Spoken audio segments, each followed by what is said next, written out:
Coucou les enfants! Vous êtes aussi pressés que moi? Vite, vite! J'ai hâte de savoir ce que vont devenir ces trois copains. Alors, on y va. Ben oui, normal. Là, ils arrivent sur l'île de la sorcière et ils descendent à terre. Mais regardez, tout est rouge. Le sable, les arbres et les rochers. Ils ont un peu peur et ils avancent lentement l'un derrière l'autre.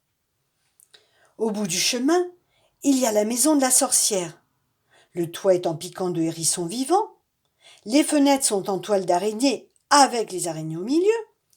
Et la porte est en vipère sifflante. Mais à l'intérieur, regardez, il y a Amandine. Voilà, vite, elle leur dit, s'il vous plaît, dépêchez-vous. La sorcière est partie cueillir des orties. Oh, vite, emmenez-moi. Mais les trois garçons gémissent. Mais comment peut-on entrer sans se faire piquer? Y a-t-il une phrase magique à dire? Amandine pleure, je ne sais pas. Les trois garçons essaient toutes les phrases magiques qu'ils connaissent. Abracadabra, non. Sésame, ouvre-toi, non. Tire la chevillette et la bobinette, chéra. Mais rien ne se produit. Les araignées courent sur leur toile, les piquants se hérissent sur le toit, et les vipères sifflent à la porte. Petit Louis dit « Il faut mettre le feu à la cabane. C'est le seul moyen de chasser ces sales bêtes. » Aussitôt, Gros Marc et Grand Pierre ramassent du bois et Petit Louis frotte une allumette. Le feu prend, il grandit, il s'attaque au mur rouge. Les hérissons, les araignées et les vipères, enfumés et roussis, s'en vont à toute vitesse. Les trois garçons délivrent Amandine et ils courent vers le bateau. Mais la sorcière a senti le feu. Elle pousse un hurlement de fureur et elle se précipite vers sa maison à moitié brûlée. Elle attrape son gros chaudron plein d'eau bouillante et elle enfourche son balai.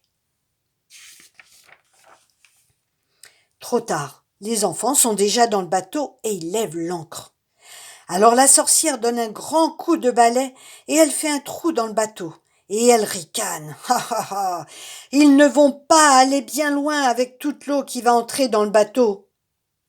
Mais Petit Louis, regardez, a vu le trou. Et vite il se roule en petites boules et il se place juste dans le trou, tellement bien serré sur lui-même que l'eau ne peut pas entrer.